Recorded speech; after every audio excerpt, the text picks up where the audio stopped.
네, 안녕하십니까. 2025학년도 사관학부 입학시험 국어시험 문제 중에서 독서 지문 같이 두 개 읽어보고 풀어보도록 하겠습니다. 먼저 첫 번째 지문은요, 매체 이론가 맥클루언하고 또 플루서 두 명의 매체 이론가의 이론을 서로 비교 대조하는 그런 문제인데요. 이 맥클루언이라고 하는 학자는 2022학년도 EBS 수능 특강 독서에 사회문화 07번 코너에 나온 적이 있습니다. 특히 이 플루서라고 하는 매체 학자에 대해서는요, 그 다음에 즉 2023학년도 EBS 수능 특강 독서 48페이지에 나온 적이 있고요. 그때 주제가 탈역사시대의 기술적 이미지였습니다. 특히 이 탈역사시대의 기술적 이미지 플루서 이론에 대해서 저희 채널에서도 영상을 찍었습니다. 그 EBS 지문과 문제 풀이 영상을 찍으면서 플루서뿐만이 아니고 이 맥클루언 기타 또 다른 매체 학자들 이론까지 같이 비교 대조를 해가면서 부연 설명을 더 드렸습니다. 아직 그 영상을 삭제하지 않고 있으니까 혹시 더 깊이 있는 매체 이론을 더 보시고 싶으신 분들은 그 영상을 참조하셔도 되겠습니다. 자, 먼저 첫 번째 문단부터 보겠습니다. 매체 이론가의 맥클루언은 인간이 세계를 지각하는 방식과 사회적 소통 구조에 미치는 매체의 영향력에 특히 주목하였다. 자, 이게 누가 누구한테 영향을 미치나 그 관계를 잘 봐야 되겠습니다. 이게 매체의 영향이 뒤에 있긴 하지만 매체의 영향력이 첫째 인간이 세계를 지각하는 방식에 영향을 끼치고 또 둘째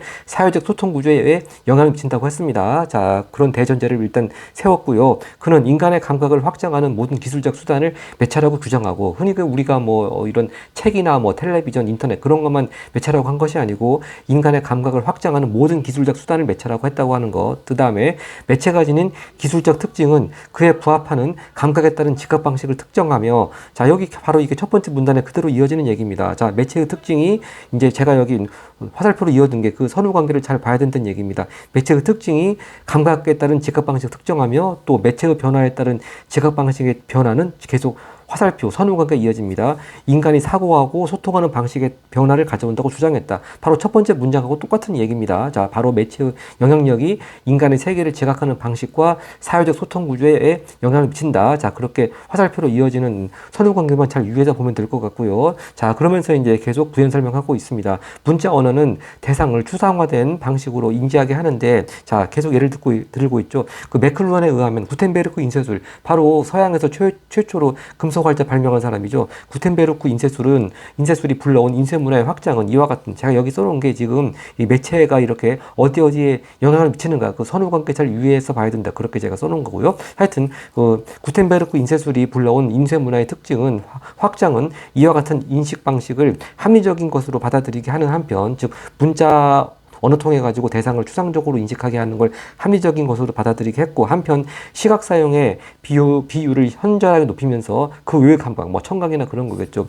그 외의 감각을 비합리적인 것으로 여기게 되는 사고방식의 변화를 일으켰다. 바로 첫 번째 문장 그대로 일으킵니다. 바로 그대로 이어지는 겁니다. 바로 사회적 소통 구조에 이렇게 매체가 영향을 미치는 거죠. 자, 그 다음 또 다른 예를 들고 있습니다. 텔레비전입니다. 이후 전자전기기 기술 시대의 텔레비전은 문자 언어를 매개하지 않고 감각을 통합적으로 활용하게 함으로써, 그렇죠, 시각, 청각 다 동시에 텔레비전 시청하지 않습니까? 인쇄 문화 시대에 파괴된 감각의 균형을 복원한 역할을 한다는 것이 맥클루언 주장이다. 역시 마찬가지로 텔레비전이라고 하는 매체가 등장해서 그 영향력으로 이렇게 인간이 시각뿐만이 아니고 시각, 청각 다 통합해서 이렇게 감각이 균형을 이루게 하는 복원한 역할을 하고 있다. 바로 그 역시 첫 번째 문장을 부연 설명하는 예를 들어 주었습니다. 그 다음 두 번째 문단으로 갑니다.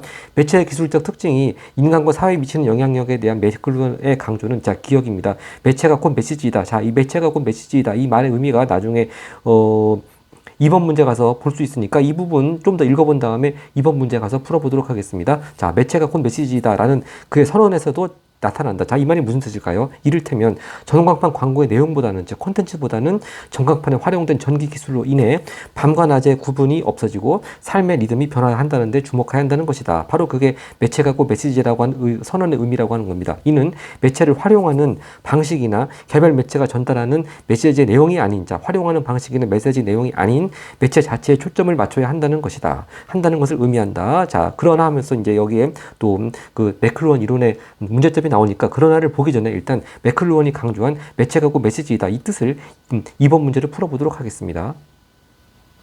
네, 이렇게 매체가 곧 메시지라고 하는 것, 그거에 대한 이해로 가장 적절한 것입니다. 네. 자, 일단 선지 1번입니다. 매체가 전달하는 메시지가 인간의 사고방식에 의해 좌우됨을 의미한다고 하는 건데요. 일단 그 선후관계 그런 거 떠나서 일단 이 의미는 메시지 내용 중요하지 않다고 했으니까 이 메시지에 중요한 의미를 주는 선지 1번 땡이고요. 선지 2번입니다. 매체가 지닌 기술적 특징이 인간의 소통 방식에 의해 변화될 수 있음을 의미한다고 하는 건데요. 자, 이 매체가 지닌 기술적 특징이 인간의 소통 방식을 변화를 시키는 것이지 거꾸로 이렇게 인간의 소통 방식에 의해 매체가 지닌 기술적 특징이 변화되는 것이 아니죠. 일단 이건 선후관계가 틀렸습니다. 네, 그러니까 의해 이런 선후관계가 잘못됐네요. 선지 3번입니다. 매체가 지닌 기술적 특징이 사회적 소통 구조에 일으킨 변화에 주목해야 한다고 했다. 이것이 맞네요. 자, 이 매체가 지닌 기술적 특징이 즉 예를 들어서 이렇게 텔레비전 같은 전기 뭡니까 전광판 아까 전광판 예를 들었었죠. 네, 전광판에 활용된 전기 기술 때문에 방관화재 구분이 없어지고 그래서 바로 소통 구조의 변화를 일으킨 바로 그런 걸 강조했습니다. 답은 선지 3번이 가장 적절하고요. 계속 4번 보겠습니다. 매체가 사고방식에 미치는 영향이 해당 매체가 전달하는 메시지에 의해 결정됨을 의미한다. 아, 이게 선지 1번과 마찬가지로 메시지 내용 이거 중요하지 않다고 그랬습니다. 다음 선지 5번입니다. 매체로 전달할 메시지를 선택하는 과정에서 주체적이고 비판적인 태도가 필요함을 의미한다 하는 건데요. 이런 거 언급이 없었습니다. 뭐 주체적, 비판적 이런 거 언급 없었습니다. 가장 적절한 것 매체가 고 메시지 답 3번이 되겠네요. 자, 계속 지문으로 가겠습니다.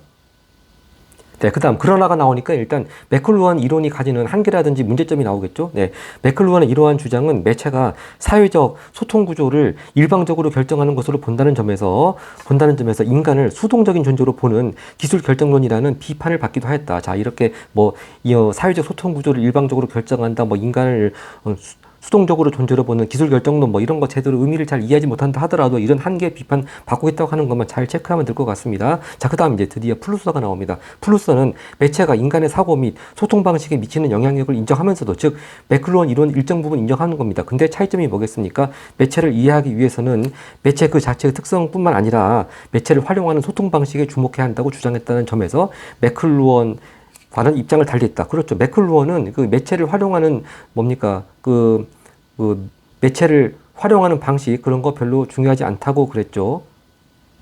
근데 그와 달리 플루서는 매체를 활용하는 소통 방식에 주목해야 된다. 초점을 맞춰야 된다. 그렇게 매클루한 이론하고 차이점을 보이고 있습니다. 네, 충분히 이해 가능하고요. 계속 읽어봅니다. 플루서에 따르면 매체는 담론적 매체와 대화적 매체로 구분되며 이들 간의 차이는 의사소통 회로도를 통해 설명된다. 자, 그럼 이제 그 다음부터는 담론적 매체가 뭐고 대화적 매체가 뭐고 또 각각 각 두 매체 사이에 회로도가 어떻게 다른가 그런 차이점이 나오겠죠. 네, 계속 그렇게 나오니까 읽어보겠습니다. 먼저 담론적 매체입니다. 담론적 매체는 송신자와 수용자가 명확히 구분된 상태에서 일방향적인 소통이 이루어지는 매체이다. 자, 여기서 일방향적인 소통이 이루어지는 매체이다. 이게 나중에 5번 문제가 단원 문제인데요. 스몰 A, B, C, D, E가 나오는데 단원 문제는 그렇게 큰 의미가 없으니까 지금 정답이 5번에 4번이거든요. 틀린 부분. 자, 이게 소통이 이루어지는 이게 5번에 4번은 뭐라고 되어 있나 보겠습니다. 네, 이렇게 5번의 단어 문제는 적절하지 않은 거 4번이 답입니다. 자, 소통이 이루어지는 대상인 소통인데요. 이걸 결성되는 그렇게 바꾸면 너무 어색하죠. 자, 결성이라고 하는 건 어떤 조직이나 단체 그런 게 조직이 만들어지는 그런 의미라서 일단 이루어지는 대상부터가 틀립니다. 여기서는 이제 이루어지는 대신으로 들어갈 표현으로는 한자를 집어넣는다면 소통이 행해야지는 그런 게 적절하겠죠. 하여튼 결성이라고 하는 거는 조직이나 단체를 구성하고 새롭게 만드는 거니까 엄연히 의미가 틀리겠습니다. 네, 이렇게 간단하게 단어 문제는 답만 찾아봤고요. 다시 한번 지문으로 가겠습니다. 자, 계속 보겠습니다. 지금 담론적 매체는 송신자와 수용자가 명확히 구분되고 일방적으로 소통이 이루어진 매체다. 즉 담론적 매체는 매체에서는 개별적인 송신자가 분산된 여러 수용자들에게 다발 회로도를 통해 정보를 송신하는 방식으로 소통한다. 여기서 그 다발 회로도란 말이 쓰이니까 마치 송신자와 수신자 간에 이렇게 쌍방향적으로 의사소통이 이루어지는 그런 뉘앙스 같이 오해할 소지가 있습니다만 전혀 그런 뉘앙스가 아니고 자, 송신자가 개별 송신자가 분산된 여러 수용자들한테 여러 갈래 걸쳐 가지고 다발적으로 이렇게 정보를 보낸다는 그런 의미로 지금 다발이란 말이 쓰였습니다. 하여튼 담론적 매체, 송신자와 수용자 명확히 구분, 일방향적인 소통, 바로 그런 회로도는 다발 회로도. 네, 충분히 이해가 되고요.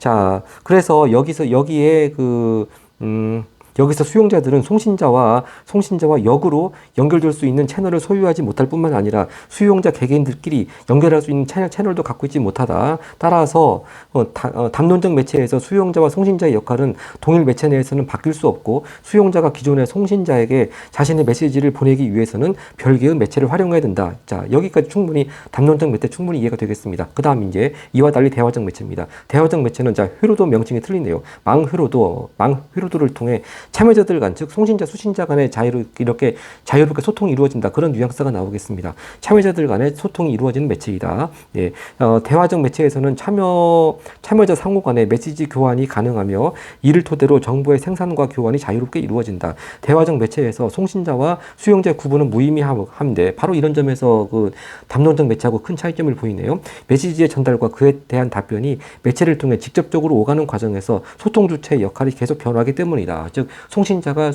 수신자가 되기도 하고 또 거꾸로 수용자가 송신자가 되기도 하고 계속 주체가 변화합니다. 충분히 차이점 이해할 수가 있겠습니다. 계속 플루서 이론이 이어지겠습니다. 한편 플루서는 하나의 매체가 그것이 활용되는 방식이나 목적 등에 따라 다른 유형으로 분류될 수 있다고 보았다. 예를 들어서 인터넷은 사람들과 메시지를 주고받을 수 있다는 점에서 대화적 매체로 여겨지지만 포털 사이트 등에서 제공하는 정보를 일방적으로 수용하기만 하는 사람에게 인터넷은 바로 이건 더 이상 이런 사람한테는 대화적 매체가 아니죠. 바로 담론적 매체로 기능합니다. 또한 플루서는 정보를 보존하기 위해 이미 존재하는 정보를 분배하는 담론적 소통과 다양한 정보를 교환하여 새로운 정보로 합성하는 대화적 소통이 균형을 이루는 사회적 소통 구조를 지향해야 한다고 보았다.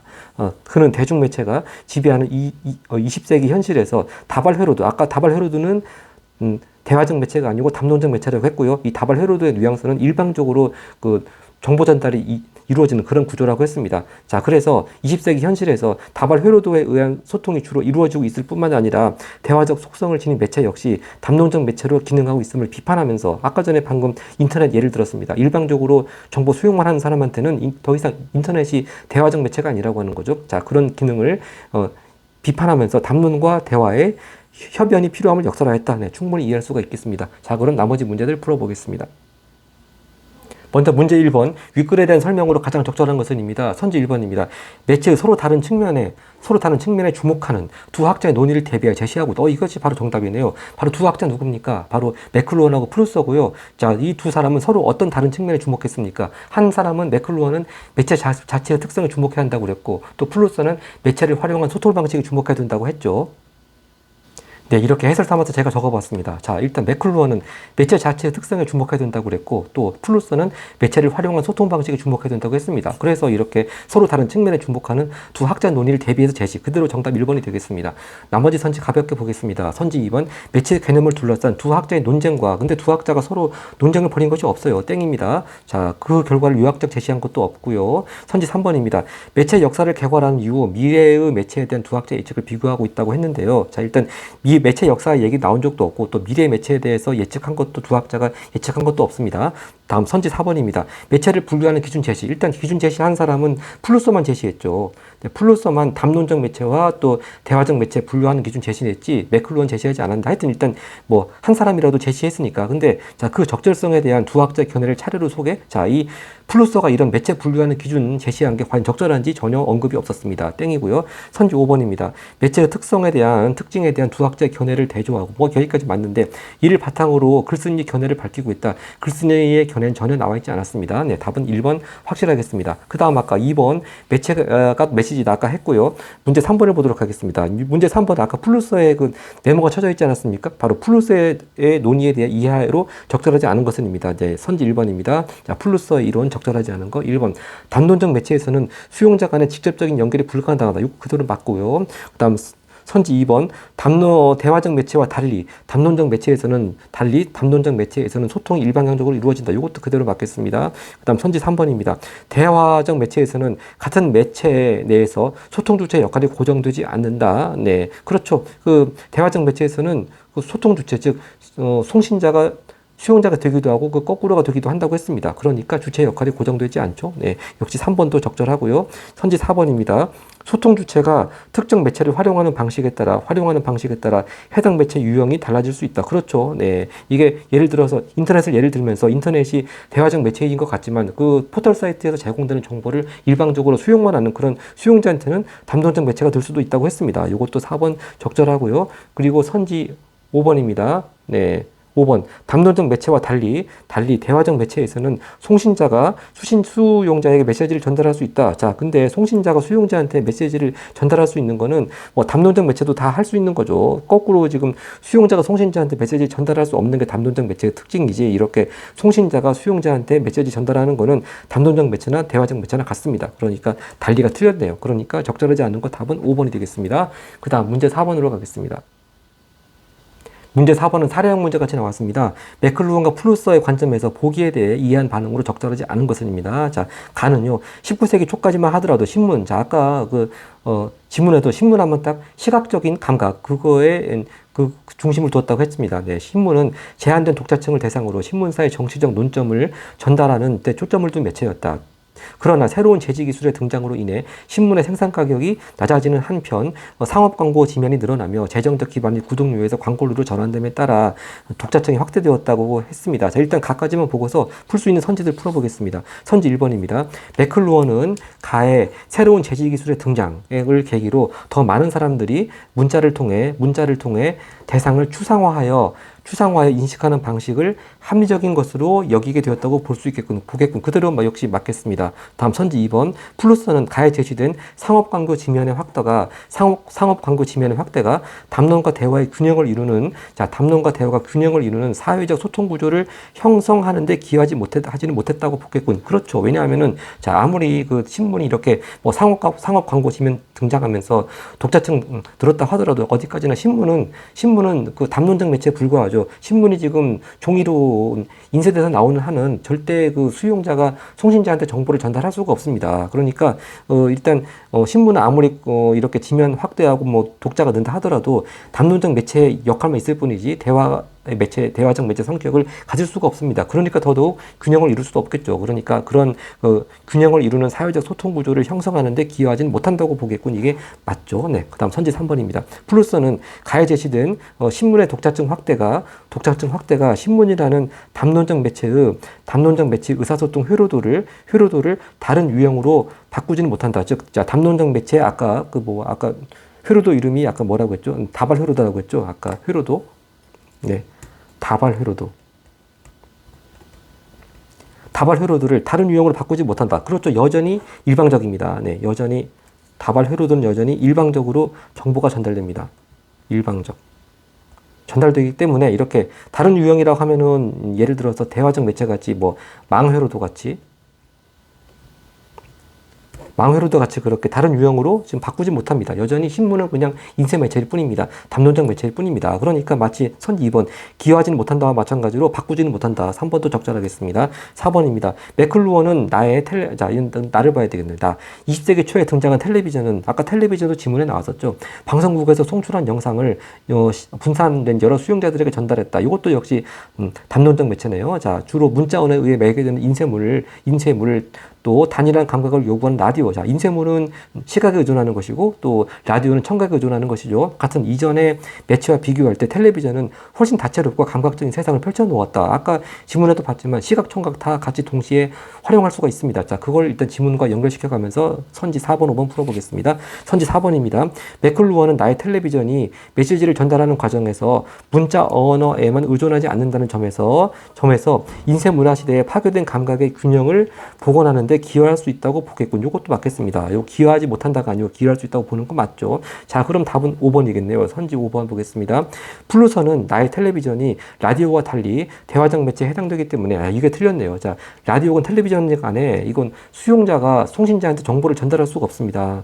그러니까 텔레비전이건 라디오와 달리 둘 다 뭐 대화적 매체가 아니고 담론적 매체에 불과하죠. 네. 담론적 매체에 불과합니다. 즉 일방향적인 소통만 가능할 뿐이죠. 자, 그렇기 때문에 세상과 더 생생하게 연결된 느낌을 준다고 보겠고, 뭐 뒤에 거 볼 필요 없이 텔레비전이 라디오와 달리 대화적 매체에 해당된다. 그 자체가 틀렸습니다. 답은 적절하지 않은 거 5번이 되겠네요. 그 다음 이제 다 풀었네요. 그러니까 5번은 아까 전에 봤듯이 단어 문제고, 이렇게 해서 첫 번째 매체학자 그 매클루언과 플루서 이론을 통한 지문을 받고, 그 다음 두 번째는 법지문으로 가겠습니다. 그 다음 독서 두 번째 지문 6번부터 10번까지를 보겠습니다. 요번 법지문이 나왔는데요. 자, 민사집행법은, 자, 민사소송법이 아니고 집행법입니다. 자, 민사집행법은 채무자가 채무를 이행하지 않을 경우에 채권자 신청에 따라, 그런데 보통 뭐 채권 채무 개념에 대해서 이제 고3쯤 되면은 다 채권 채무 개념을 다 충분히 알고 있다고 전제하에서 더 이상 뭐 채무의 의미 그런 건 아예 설명을 생략을 하고 있습니다. 우리가 그동안 법지문에서 봤듯이 채무라고 하면 뭐 우리가 일상적으로 이야기하는 뭐 돈 갚아야 되는 의무 그런 것뿐만 있는 것이 아니고, 하여튼 뭐 돈을 갚든지 뭐 어떤 행위하든지 특정한 행위를 할 의무를 다 포괄해서 채무라는 표현을 쓰고 있다고 하는 거 다 전제를 하고 있는 것 같고요. 하여튼 그렇게 채무자가 채무를 이행하지 않을 경우에 채권자의 신청에 따라 국가가 강제력을 행사하여 채권자의 권리를 실현하는 법적 절차, 바로 그것을 강제집행이라고 한다고 하고, 이 강제집행에 네모가 쳐져 있는데 너무 네모가 빠른 초반부에 나왔기 때문에 다 글을 읽어봐야지 이 네모가 나와 있는 문제를 풀 수 있을 것 같고요. 하여튼 그 강제집행에 대해 규정하고 있으며, 그 집행 방법으로 직접강제, 대체집행, 간접강제 인정하고 있다. 즉 세 가지 방법이 있네요. 자, 하나하나 이제 그 설명이 나오고 있죠. 먼저 첫 번째 직접강제입니다. 직접강제는 국가기관이 유형력을 행사하여 채무자의 의사와 상관없이 채무의 내용을 실현하는 것을 말하며, 그 다음 두 번째입니다. 대체집행은 채권자 또는 제3자가, 자, 일단 그 채무의 내용을 실현하는 주체가 일단 국가기관이 아닙니다. 채권자가 하든 제3자가 하든 채무자 대신해서 채무의 내용을 실현하게 하고, 거기 그럼 돈 들겠죠. 그 비용을 채무자로부터 추심하는 것이다. 즉 돈을 받아 가진다. 그런 얘기가 되겠습니다. 그리고 세 번째 간접강제인데요. 간접강제는 채무 불이행에 대하여 채무자에게 채권자에 대한 배상금의 지급, 즉 언제까지 뭐 하지 않으면 돈 얼마 지급하라. 그렇게, 또는 뭐 언제까지 뭐 하지 않으면 며칠간 뭐 감옥 간다, 그런 거겠죠. 구금 등의 제재를 예고하여 심리적인 압박을 가함으로써, 자, 심리적 압박입니다. 채무자가 스스로 채무를 이행하도록 하는 것입니다. 자, 근데 여기가 직접강제, 대체집행, 간접강제, 뭐 이게 실제 막연하게 정의가 이렇게 나와 있는데, 얘가 어떤 것이 있는지 아직까지는 막연하긴 합니다만, 이렇게 강제집행의 방법으로는 세 가지가 있다. 이 정도는 확실히 구별을 하고요. 바로 이렇게 강제력을 행사하는 주체가 국가기관이냐, 채권자 또는 제3자냐, 아니면 채무자 스스로 하도록 하되 심리적으로 강제하느냐. 자, 바로 그런 차이점 잘 구별을 해야 되겠습니다.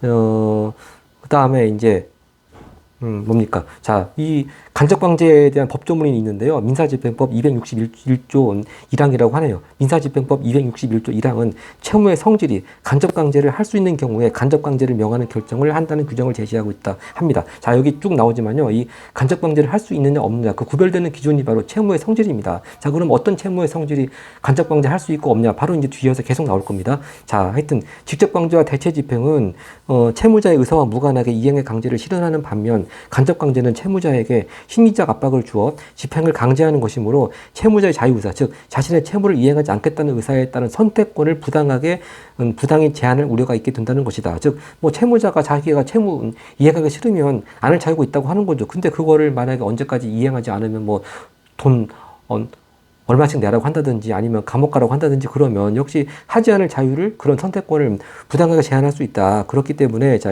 역시 채무의 성질이 가장 중요한 기준이 된다고 하는 거죠. 채무의 성질상 직접강제나 대체집행을 할 수 없는 것만이 간접강제 대상이 된다. 이렇게 일단 직접강제, 대체집행, 간접강제 세 가지 방법이 있는데, 특히 간접강제의 경우에는 채무의 성질상 이 앞에 두 가지를 할 수 없는 경우에만 할 수 있다. 그리고 그 이유에 대해서 설명을 했습니다. 자, 그럼 이제 앞으로는 이 세 가지 집행 방법이 어떤 채무에 대해서는 어떤 방법이 적용되고 하는 거, 바로 세 가지 집행 방법이 적용되는 채무 유형들에 대해 가지고 쭉 설명이 나오게 되겠습니다. 네, 그 다음 두 번째 문단 가겠습니다. 자, 그러니까 하여튼 이 두 번째 문단부터는 그 구체적으로 채무의 유형에 따라서 잘 가지치기 해나가면서 분류하는 게 중요한 것 같습니다. 자, 두 번째 문단 보겠습니다. 채무는 주는 채무, 하는 채무로 구분할 수 있는데, 자, 이제 처음 분류 나올 때부터 가지치기 해나가야 됩니다. 제가 여기 이제 요 문단은 분류하기가 중요하다고 써놨고요. 그 가지치기하고 분류하는 그런 메모를 일단 요 두 번째 문단 다 읽은 다음에 제가 옆에 문제가 있는 옆에다가 정리하도록 하겠습니다. 하여튼 자, 채무는 주는 채무, 하는 채무로 구별할 수 있는데, 자, 물건의 인도를 목적으로 하는 주는 채무, 즉 뭔가 돈이든 물건이든 넘겨주는 거죠. 그런 거 인도를 목적으로 하는 주는 채무에 대한 강제집행은 원칙적으로 직접 방지에 의한다. 그렇죠. 당연히 그 국가기관, 바로 집행관이 그런 일을 하는데 집행관이 직접 채무자로부터 빼앗아 주면 되는 거죠. 그런 얘기입니다. 직접 채무자로부터 빼앗아 채권자에게 인도함으로써 특정 물건의 인도를, 여기 뭐 돈은 빠지겠네요. 특정 물건의 인도하는 채무가 이행되는 것이다. 자, 그러면서 이제 뒤에 기억, 니은, 디귿이 나오는데 바로 기억이 이렇게 특정 물건을 인도하는 채무, 즉, 그 주는 채무를 기억이라고 하고 있습니다. 이제 반면에 이제 하는 채무입니다. 하는 채무는 물건의 인도 이외의 채무자의 행위를 목적. 자, 그러니까 물건 인도 주는 것도 역시 하는 채무인데 일단 여기 채무 종류를 유형을 구분할 때 일단 물건 인도, 물건 주는 거는 주는 채무라고 하고 그 이외의 채무자 행위를 목적으로 하는 거는 이제 그건 하는 채무라고 분류를 하고 있습니다. 근데 그런 하는 채무는 직접 강제로는 목적을 달성할 수 없으므로 그렇죠. 국가기관, 집행관이 뭐 너 이렇게 이러한 행동을 막 강제로 채무자 팔다리 붙잡고서 뭐 어떤 행동을 강제로 하게 할 수는 없겠죠. 그러니까 그렇게 직접 강제로는 목적을 달성할 수 없으므로 채무의 성질에, 자 이제 이게 중요합니다. 성질에 대체성이 있는 경우에는 대체 집행을, 또 대체성이 없는 경우에는 간접 강제를 적용하게 된다. 자 정리해 보겠습니다. 하는 채무 중에서 자 어떤 거는 대체 집행을 하고 어떤 건 간접 강제로 하는 자, 바로 대체란 말에 그 키포인트가 있네요. 대체성, 즉 딴 사람이 해도 되는 거에는 대체 집행, 또 딴 사람이 할 수 없는 거는 간접 강제, 그렇게 한다는 것이고요. 자, 계속 읽어보겠습니다. 자, 그럼 어떤 게 이제 대체성 있는 거고 없는 것이냐. 얘가 계속 나오겠죠. 자, 하는 채무는 불법 건축물 철거와 같이 일정한 적극적인 행위를 해야 되는 자규채무. 자, 어떤 행위를 적극적으로 해야 되는 게 자규채무. 또 관망을 방해할 건축을 하지 않는 것과 같이 소극적으로 일정한 행위를 하지 않을 것을 내용으로 하는 부자규채무. 여기서 용어가 어렵게 합니다만 하여튼 어떤 걸 해야 되는 채무는 자규, 어떤 걸 하지 말아야 될 채무는 부자규, 그렇게 구분했습니다. 자, 그다음 다시 또 자규채무는요. 자, 여기서 계속 가지책이 나갑니다. 하는 채무는 자규채무와 또 부자규채무로 구별되고, 또 자규채무는 다시 대체적 자규채무와 부대체적 자규채무 구분되는데 바로 그런 거죠. 어떤 행위하는 걸 채무자 말고 딴 사람이 할 수 있는 거, 대체적 자규채무, 또 채무자 말고 딴 사람이 하기는 적절하지 않은 거, 부대체적 자규채무, 그렇게 구분되는데 제3자가 채무자를 채무를 대신 이행할 수 있어. 즉 대체적이란 얘기죠. 대체 집행이 가능한 대체적 자규채무와 달리 제3자가 대신할 수 없는 부대체적 자규채무의 경우에는 간접 강제만 허용된다. 자, 이렇게 계속 가지책이 정신없습니다만 제가 좀 이따 딱 도식화해서 정리하면 금방 이해가 되고요. 하여튼 간접 강제만 허용되는 것은 부대체적 자기채무하고 또 부대체적 자기채무하고 그다음에 그렇죠. 일단 부대체적 자기채무에만 간접 강제가 허용되는 것이고, 그 다음에 또 부자기채무, 바로 무슨 얘기냐면 채무의 성질상 채무자만이 채무를 이행할 수 있어 대체성이 없는 부자기채무. 그렇죠. 뭐 하지 말아야 될 거는 남이 그걸 뭐 하지 말아야 될 거 대신해 줄 수가 없는 거지 않습니까? 바로 그런 거죠. 역시 부자기 채무 역시 제3자가 대신할 수 없는 대체성 없는 겁니다. 역시 그러니까 역시 그것도 간접 강제에 의해서만 할 수 있습니다. 자, 그러니까 자 정리합니다. 원칙적으로 간접 강제만 허용되는 것은 일단 부대체적 자기 채무, 역시 또 부대체적 성질이 있는 부자기 채무, 그렇게 두 가지 유형의 경우에만 간접 강제가 허용되고 나머지 뭐 직접 강제 대체 집행은 안 된다는 것이 일단 정리가 되겠습니다. 자, 이렇게 가지칙에서 분류한 거 제가 옆에다가 도표로 정리를 해보겠습니다. 이렇게 일단 채무의 종류는 주는 채무와 하는 채무로 나눌 수 있고, 자, 주는 채무는 직접 국가기관, 집행관이 뺏어가지고서 인도해주면 되는 거니까 이건 직접 강제를 할 수 있습니다. 직접 강제. 그 다음 이제 하는 채무는 자기 채무, 뭐뭐를 적극적으로 행위를 해야 되는 채무, 행위를 하지 말아야 될 채무, 부자기 채무는 나눠지고, 자기 채무 같은 경우는 딴 사람이 대신할 수 있는 거, 즉 대체적 자기 채무하고 또 대신할 수 없는 거, 부대체적 자기 채무가 있으니까, 즉 대체할 수 있는 자기 채무는 결국 집행 방법은 대체 집행으로 할 수가 있는 것이고, 네, 대체 집행을 할 수가 있는 것이고, 딴 사람이 대신할 수 없는 부대체적 자기 채무의 경우에는 간접 강제를 할 수밖에 없다고 하는 것이죠. 자, 그리고 역시 딴 사람이 대신 뭐뭐 행위를 하지 말아야 될 걸 딴 사람이 대신할 수 없는 거니까 역시 부자기 채무 역시 간접 강제로 할 수밖에 없습니다. 자, 이렇게 딱 도식화 시켜 놓으면은 다 이제 나머지 문제풀이 들어갈 때 상당히 편합니다. 자, 이렇게 해서 두 번째 문단까지 마치고 세 번째 문단을 보겠습니다. 네, 세 번째 문단입니다. 간접 강제의 대상이 되는 부대체적 자기채무와 자기채무 예로는 채무자만이 게시 장소의 일부 또는 전부를 알고 있는 포스터 등을 제거할 의무와 같이 사실상 채무자가 아니면 할 수 없는 채무, 또 여기서 니은을 또 예를 들고 있네요. 어음 등에 서명할 채무와 같이 채무자 자신이 하지 않으면 효과가 생기지 않는 채무 등 이런 것은 이제 부대체적 자기채무, 즉 간접 강제를 할 수밖에 없는 그런 예를 들고 있습니다. 자, 니은 나중에 같이 보겠습니다. 자, 그 다음에 이제 또 부자기 채무 예로는 통행 방해 금지 채무, 출입 금지 채무죠. 금지 뭐 하지 말아야 된다는 거죠. 이러한 부작위 채무를 위반한 경우가 간접 강제 대상이 된다. 자, 이제 그러나 여기서 유의할 예외가 있습니다. 가합니다. 그러나 부작위 채무의 위반의 결과 남아 있는 유채물의 제거, 장래 위반 행위를 반복하는 것을 막기 위한 물적 설비 설치 등은 대체 집행에 의한다. 왜 그런가? 그 이유를 이제 9번에서 묻고 있는데요. 자, 그 이유를 좀 더 읽어본 다음에 그 9번 문제 가서 풀어보도록 하겠습니다. 자, 여기서 유의해야 되겠습니다. 자, 일단 부작위 채무의 경우에는 간접방제 방식을 의하는데 그 부작위 채무를 위반한 결과 남아있는 걸 제거한다든지 또 앞으로 더 그런 걸 하지 못하도록 반복하지 않은 것을 막기 위해서 뭘 설치한다든지 하는 거는 대체 집행에 의한다고 합니다. 왜 그렇겠습니까? 뭐 제거하고 설치하는 거는 채무자 말고 딴 사람도 할 수 있지 않겠습니까? 즉, 대체적 자기 의무에 해당한다는 얘기가 되겠죠. 하여튼 그런 뜻으로 일단 짐작하면서 읽어보겠습니다. 자, 1조 방해 금지 채무, 즉, 이렇게 햇빛 쓰는데 방해하지 않게 좀 건물을 그렇게 앞에 집 가리게 그렇게 지면 안 되겠죠. 하여튼 그런 1조 방해금지 채무에 위반하여 설치된 차폐물의 제거, 그 다음 출입금지 채무의 위반을 방지하기 위한 담 설치, 못 들어오게 그냥 담을 설치하는 거죠. 그런 것들은 딴 사람이 할 수 있는 거죠. 그래서 이는 부작위 채무 자체에 대한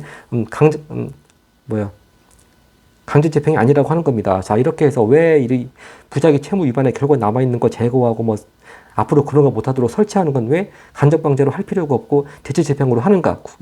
9번 문제 간단히 풀어보도록 하겠습니다. 네, 방금 9번, 네, 가해 이유로 가장 적절한 것은입니다. 네, 자, 선지 1번입니다. 선지 1번입니다. 법원이 집행명령을 통해 채무자의 권리를 제한하는 권한을 채권자에게 위임했기 때문입니다. 무슨 법원이 권한 채권자한테 위임했다 그런 얘기 나와 있지도 않고요. 뭐 볼 필요도 없이 땡입니다. 선지 2번입니다. 부작위 채무에 대한 간접강제가 실효를 거두지 못하여 대체 집행의 대상이 되었기 때문이다. 자, 일단 결과적으로 그런 뭐 부작위 의무 위반으로 발생한 뭐 그거 제거하고 앞으로 못하게 설치하는 거 일단 대체 집행의 대상이 된 건 맞는데 그 원인이 간접강제가 실효를 거두지 못했는지 그거 이 지문 통해서는 알 수 없습니다. 이제 간접방제를 시도했는지도 알 수도 없고요. 그냥 부작위 의무의 위반 상태인 거죠. 그러니까 이 대체 집행의 대상이 되었기 때문인 이유가 간접방제가 실효를 거두지 못했다고 하는 건 전혀 정보가 나와 있지 않습니다. 네, 그냥 단순히 부작위 의무 위반 상태인 거죠. 다음 선지 3번입니다. 이제 부작위 채무 위반에서 유래한 유채물의 제거 및 장래에 대한 조치는 부작위 채무로부터 파생되는 별개의 대체적 자기 채무이기 때문이다. 그대로 맞겠습니다. 선지 4번 확실히 정답이고요. 뭐 선지 3번이 확실히 정답이기 때문에 나머지 볼 필요가 없긴 합니다만 가볍게 4번, 5번 보겠습니다. 4번입니다. 법원의 재량에 따라 하나의 채무에 대해 여러 집행 방법 중 채권자의 권리 실현에 더 실효성이 있는 것을 선택하여 집행을 명령할 수 있기 때문이다 하는데 이 지문의 쭉 내용은 뭐 채무 성질에 따라 가지고 집행 방법을 정하는 것이지 법원이 어떤 방법을 선택할 수 있는 그런 재량 얘기 나와 있지는 않았습니다. 선지 5번입니다. 부작위 채무 위반에 대한 간접강제 결정에 대하여 배상금의 추심이 완료되면 부작위 채무 위반에서 유리한 위법한 상태를 배제할 수 있기 때문이다. 자, 그럴싸한데요. 자, 아까 추심 완료가 뭐에 대해서 나오냐면은 추심이란 말이 이 간접방제 배상금 할 때 추심 얘기가 나온 것이 아니고요. 뭐 할 때 나왔냐면은 대체 집행하는 비용을 그러니까 채권자나 제3자가 대신 먼저 집행한 다음에 그 비용을 채무자로부터 추심한다. 그런 얘기할 때 나온 거지. 간접방제 배상금 할 때 추심 얘기 나온 것이 아닙니다. 네. 네, 제가 이렇게 해설같이 적어놨습니다만, 네, 이 간접방제 결정같이 뭐 언제까지 뭐 안 하면 매달 여기 뒤에 예에 나오듯이 100만 원씩 지급하라. 그렇게 돈 받아가지고 이 부작위 채무 위반에서 유리한 위법한 상태 배제, 뭐 철거하고 뭐 설치하고 그런 걸 그 돈 갖고 한다는 것이 아니죠. 자, 이런 건 부대체적 자기 의무이기 때문에, 대체적 자기 채무이기 때문에 제가 여기 두 번째 점으로 썼듯이 먼저 채권자나 채무자, 제3자 비용으로 먼저 제거한 다음에 제거도 하든지 설치하든지 한 다음에 그 비용을 채무자로부터 추심하는 거죠. 그럴 때 바로 이 대체적 자기 의무 할 때 바로 추심 얘기가 나온 겁니다. 근데 이제 살짝 여기 배상금하고 추심을 섞어놨네요. 자, 그래서 틀렸습니다. 그러니까 이 내용이 뭐 이 대체 집행하는 비용을 추심한다고 할 때 그 나온 추심인데 이렇게 간접강제 결정했다는 배상금 추심 그런 얘기할 때 추심이 나온 것이 아니었습니다. 자, 그리고 순서가 이렇게 언제까지 뭐뭐 안 하면 돈 매달 얼마씩 그 돈 받아가지고 이렇게 부작위 채무에서 유리하는 그런 그 위협한 상태 제거하는데 비용을 쓰는 거 그런 것도 아니죠. 네, 답 3번 가장 적절한 거 확실하겠습니다. 다시 지문으로 가겠습니다. 네, 그 다음 한편이라고서 디귿이라고 해서 새로운 유형이 나옵니다.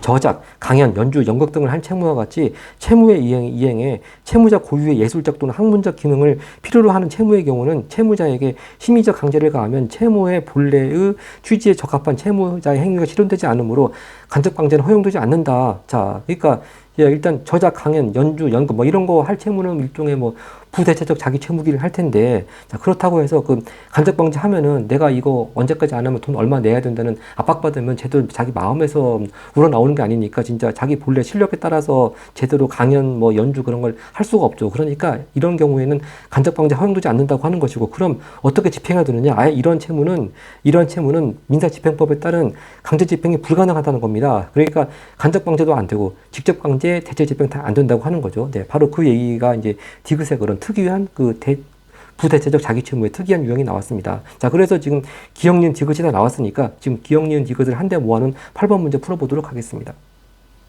8번입니다. 기역, 니은, 디귿을 비교한 내용인데 제가 미리 일단 간단히 적어놨습니다. 아까 기역이 뭐였냐면은 주는 채무였습니다. 즉 어떤 특정한 물건을 인도하는 채무. 자, 그럼 요거는 주는 채무는 어떤 방법으로 한다고 그랬습니까? 아까 전에 제가 도식화 했듯이 요건 직접 강제로 할 수 있다고 그랬죠. 직접 강제. 그 다음 아까 니은이 뭐였냐면은 부대체적 자기 채무였습니다. 어음 등에서 서명할 채무죠. 본인이 하지 않으면 효과가 발생하지 않는 거, 그런 거. 부대체적 자기 채무. 요거는 간접 강제로 할 수 있다고 그랬죠. 간접 강제. 자, 그리고 세 번째입니다. 세 번째도 역시 뭐 저작, 연극, 뭐 강연 그런 건데, 자, 그것도 역시 그 사람 아니면 할 수 없는 거죠. 제대로 할 수가 없는 거라서 부대체적 자기 채무는 맞는데, 자, 그렇게 예술적, 학문적 기능이 필요한 거는 아예 간접 강제도 안 되고,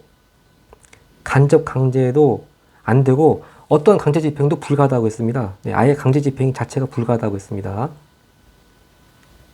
네, 이런 특징 다시 이제 도식화 시킨 내용 다시 상기하면서, 자, 그럼 잠깐 아까 제가 도식화 내용 중에서 이 부대체적 자기 채무의 경우에는 그 간접 강제 방법에 의한다고 하는데, 자, 간접 강제로도 할 수 없는 게 뭐 있겠네요. 그러니까 일단 제가 예외 있으면 그렇게 쓰겠습니다. 바로 디귿 같은 경우.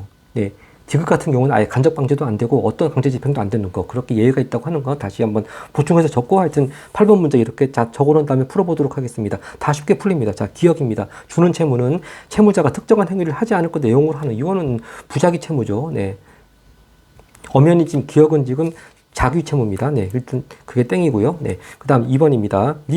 니은이 아까 부대체적 자기 채무입니다. 채권자가 채무자를 대신해서 채무 내용을 실현할 수 있다고 하는 건데, 이건 부대체적이니까 누가 채무자 대신할 수가 없습니다. 2번 땡이고요. 선지 3번입니다. 디귿, 바로 부대체적 자기 중에서 뭐 저작, 그 다음에 강연, 연주 그런 거. 디귿은 제3자가 대신 이행한다면 채무자가 한 것과 동일한 자기 결과를 달성할 수 없다. 이거 맞겠네요. 자, 그렇기 때문에 간접 강제 안 되고 어떤 강제 집행도 안 된다고 했습니다. 답은 3번이 되겠습니다. 다음 선지 4번입니다. 기업과 니은, 즉 주는 채무 또 부대체적 자기 채무 둘 다 모두 불이행 시 국가기관이 유형력을 행사하여 채무 내용을 실현할 수 있다고 하는데요. 자, 이런 그 유형력을 행사해서 채무 내용을 실현할 수 있는 주체가 국가기관인 경우에는 바로 기업만 해당하죠. 기업만 해당하고, 니은은 국가기관이 기관이 아니라 뭘까요? 니은은 채권자나 5월 제3자가 채무자 대신해서 아니죠. 부대체적 제가 착각했습니다. 자, 부대체적 자기 채무는 그 국가기관이 직접 유형이 행사할 수 있는 것이 아니고 간접 강제 방법으로 의한다고 했습니다. 니은은 간접 강제.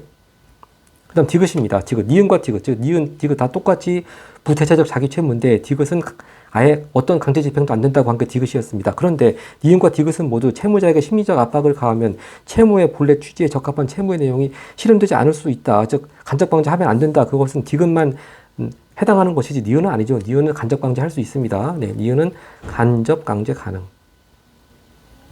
자, 그러니까 답은 3번 확실하겠습니다. 네. 자, 이렇게 쭉 도식화를 시켜놓고 나니까, 자, 충분히 금방금방 빨리 문제를 풀 수가 있는 것 같습니다. 다음 그 절차에 대해서 나머지 문단 보겠습니다. 네, 마지막 문단 절차에 대한 겁니다. 간접강제 결정은 채권자의 신청이 있어야 가능하며, 신청서에는 채무자가 해야 할 자기 또는 부자기 채무 내용을 구체적으로 명시해야 한다.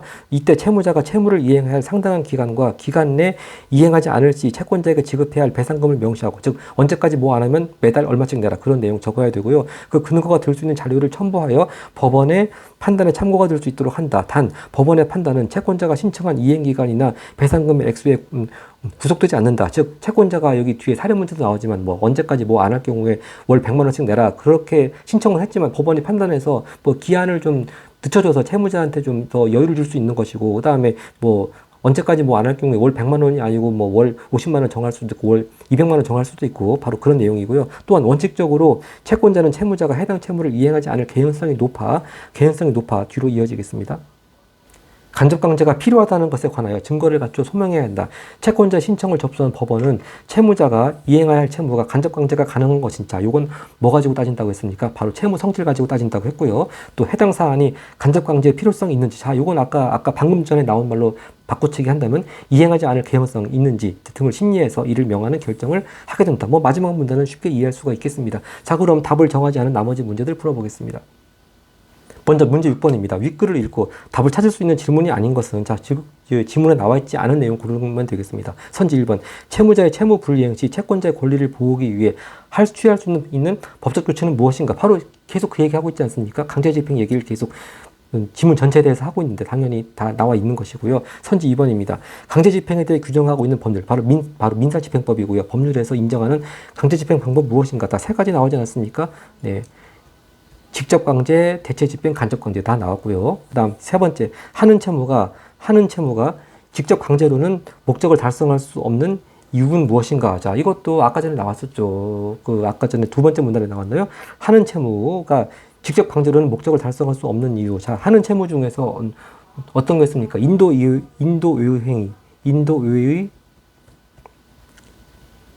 행위를 하는 채무는 그건 채무자 행위를 목적으로 하는 것이기 때문에 뭐 집행관이 강제로 뭐 이렇게 물건 뺏는 것처럼 그렇게 국가가 직접 강제할 수가 없다고 했습니다. 자, 그 이유 다 나와 있습니다. 네. 인도외의 하는 행위를 목적으로 한 채무는 국가가 이렇게 집행관이 뺏어서 하듯이 그렇게 할 수 없기 때문에 직접 강제로는 목적 달성할 수 없다. 아까 3번 나왔었고요. 선지 4번입니다. 민사집행법에 따른 강제집행이 불가능한 경우 채권자의 피해 구제를 위한 방법. 자, 아까 어떤 세 가지 방법 다 불가능한 경우 뭐 있었습니까? 아까 디귿의 경우가 있었죠. 네, 아까 디귿의 경우. 자, 근데 디귿의 경우 그러면 대체 채권자가 그럼 피해받으면 예를 들어가지고 뭐 누가 아주 유명한 배우가 공연하기로 했는데 공연장에 나타나지 않았다. 뭐 연주하는데 나오지 않았다. 막 그런 경우에 그럼 그 피해를 본 채권자는 어떻게 구제받아야 되는가 궁금할 수 있는데 전혀 방법 나오지 않았습니다. 그러니까 이 4번 선지에 대해서는 그 지문 속에 나오지 않았으니까 답은 4번이 되겠네요. 선지 5번입니다. 채권자가 간접강제 신청할 때 신청서에 명시해야 할 내용 다 아까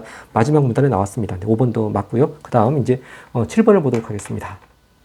7번. 아까 강제집행이라는 그 단어 네 글자가 그 첫 번째 문단, 두 번째 행부터 딱 박스가 쳐져 있기 때문에 이건 결국 지문 내용을 다 읽고 풀어봐야 되는 거라서 자, 이렇게 다 읽어보고 풀어보게 되었습니다. 하여튼 강제집행에 대한 설명 중 적절하지 않은 것은 즉 내용을 친 문제가 되겠습니다. 선지 1번. 직접 강제가 불가능한 자기 채무는 모두 대체 집행의 대상이 된다. 그것이 아니죠. 자, 직접 강제가 불가능한 자기 채무, 즉 하는 채무 중에서 어떤 경우에만 대체성이 있는 경우에만 대체 집행의 대상이 되죠. 네. 자, 그냥 요걸 다시 정리하자면은 자, 이렇게 하는 채무 중 대체성이 있는 경우에만 즉 요걸 또 줄이면은 대체적 자기 채무가 되겠네요. 대체적 작위 채무의 경우에만 대체 집행의 대상이 되는 것이죠. 네. 1번 땡입니다. 이제 모두가 틀렸습니다. 선지 2번입니다. 채무의 성질상 직접 강제를 할 수 있는 경우에는 간접 강제가 배제된다. 당연하죠. 네. 벌써 지금 적절하지 않은 것은이니까 답 1번 나왔습니다. 자, 선지 2번. 채무 성질상 직접 강제할 수 있는 거는 그렇게 직접 강제해야지 간접 강제할 수 없습니다. 이것도 아까 지문에 나왔습니다. 아까 이게 아마 1문단 제일 끝 문장에 나왔습니다. 네, 1문단 끝 문장. 그다음 선지 3번입니다. 자, 국가의 강제력을 통해 채무자의 의사에 반하는 채권자의 권리 실현이 가능하다. 바로 그 얘기가 지금 강제집행 얘기하고 있는 거 아니겠습니까? 그다음 선지 4번입니다. 자기 채무에 대한 강제집행 시 실제로 채무를 이행한 주체는 채무자가 아닐 수 있다. 자, 채무를 이행한 주체. 그렇죠. 채무자가 꼭 하지 않더라도 이렇게 대체적 자기 채무의 경우에는 채권자가 하든 뭐 제3자가 할 수도 있고 채권자나 또는 제3자가 대신 그걸 대체할 수 있고 다만 그 돈 들어간 거 있으면 채무자한테 받아낸다고 했습니다. 네. 자, 그 다음에 선지 5번입니다. 민사집행법 261조 제1항은 하는 채무 중 일부에 대한 강제집행 방법을 규정하고 있다. 바로 아까 전에 1문단에 그 간접강제에 대해서 이 법조항이 규정하고 있다고 했습니다. 굳이 뭐 지문으로 돌아가지 않겠습니다. 워낙 선지 1번이 적절하지 않은 게 확실하기 때문에. 그 다음 이제 8번 아까 기억력 지금 아까 봤고요. 이제 9번 사례 문제로 가겠습니다. 아까 9번 봤고 10번이 사례 문제군요. 10번입니다. 윗글을 바탕으로 보기를 이해한 내용으로 적절하지 않은 것입니다. 사례 읽어보겠습니다. A빌라에 거주하는 갑은 안방 천장에서 누수가 발생. 그러면 일단 윗집하고 분쟁이 생기겠네요. 역시 윗집 나옵니다. 윗집 주인이 을을 상대로 누수 방지 공사 이행을 청구한 소송 제기했다. 자, 그러면 윗집 주인이 누수가 방지하도록, 누수가 물이 새지 않도록 공사를 해주는, 바로 그건 뭐겠습니까?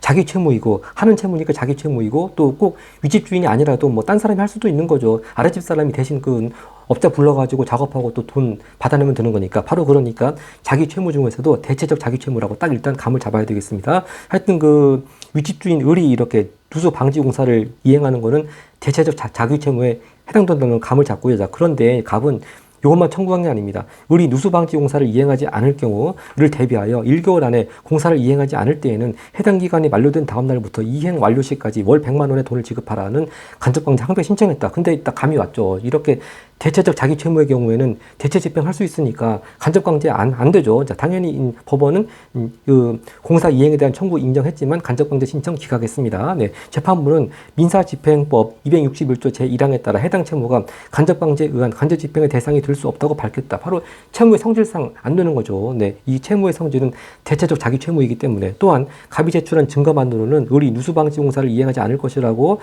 단정할 수 없으며, 자, 이것이 뭐겠습니까? 이행하지 않을 것이라고 단정할 수 없으며, 이건 결국 뭐 필요성이 인정 안 된다는 얘기겠죠. 네, 뭐 제가 적어볼까요? 네.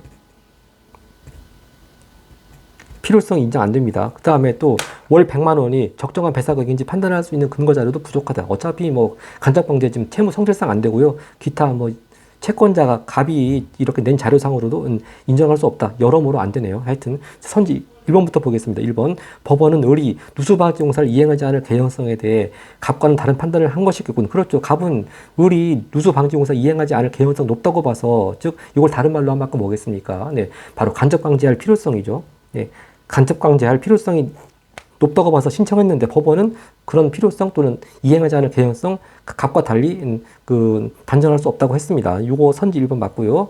그 다음 선지 2번입니다. 법원은 갑이 신청한 간접강제가 자신의 채무를 이행하고자 한 을의 의사를 부당히 제한한다고 판단한 것이겠군 했는데, 자, 여기 뭐 채무자의 의사를 부당히 제한한다. 이 부분이 아까 뭐에 나왔냐면은 1문단 끝에 이런 표현이 있습니다.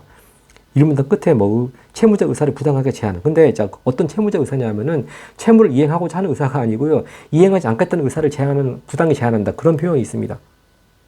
네, 이렇게 간접강제를 막 쉽게 허용하지 않는 이유도 1문단 끝에 근거를 드는 것이 채무를 이행하지 않겠다는 의사를 부당히 제한한다. 그런 측면이 있기 때문에 간접강제를 널리 허용할 수 없다. 그런 취지가 있었습니다. 근데 여기 을의 의사를 부당히 제한한다. 이것만 살짝 같이 붙여가지고 채무를 이행하고자 이걸 살짝 말을 바꿔놨네요. 네, 적절하지 않은 건 답은 2번이 되겠습니다. 네, 자, 근데 2번이 약간 애매하다 하더라도 나머지 다 적절합니다. 계속 선지 3번 읽어보겠습니다. 법원은 갑이 제출한 증거가 을의 누수방지 공사 이행을 강제하는 집행의 필요성을 소명하는 데에는 즉 이행하지 않을 개연성 높다고 하는 거죠. 똑같은 말입니다. 필요성을 소명하는 데에는 충분치 않다고 판단한 것이겠군. 요거 맞고요. 선지 4번. 법원은 을이 이행할 채무가 부자기 채무나 부대체적 자기 채무가 아니라고 보고, 즉 다른 말로 뭐겠습니까? 대체적 자기 채무가 이 채무의 성질인 것이죠. 대체적 자기 채무라고 보고 갑의 간접강제 신청을 받아들이지 않은 것이겠군. 4번도 상당히 적절합니다. 그 다음 선지 5번입니다. 법원은 갑이 첨부자료만으로는 을이 채무를 이행하지 않을 경우 갑에게 지급할 배상금이 신청서의 액수에 부합함을 증명할 수 없겠군 판단한 것이겠군. 이것도 맞죠. 꼭 뭐 매달 100만 원 지급하는 것이 적절한지, 아니면 적게 지급해야 되는지, 아니면 더 많이 지급해야 되는지, 일단 첨부자료만으로는 판단할 수 없는 것이 증명할 수 없다고 봤습니다. 네, 그래서 설사 2번이 약간 애매하다 하더라도 1번, 3번, 4번, 5번이 확실히 적절하기 때문에 답을 2번으로 골라야 되겠고요. 다시 1문단 끝으로 가서 보면은 이 을의 의사를 부당히 제한하는 게 을의 어떤 의사인지 살짝 그냥 말 바꿔치기 한 것이라는 거 다시 지문으로 돌아가서 확인하면은 답을 2번으로 고를 수 있겠습니다. 자, 그래서 과학 지문 빼고요. 일단 2개 지문 같이 매클루언 플러스 매체 이론 지문하고 또 강제집행법 지문 같이 봤습니다. 고맙습니다.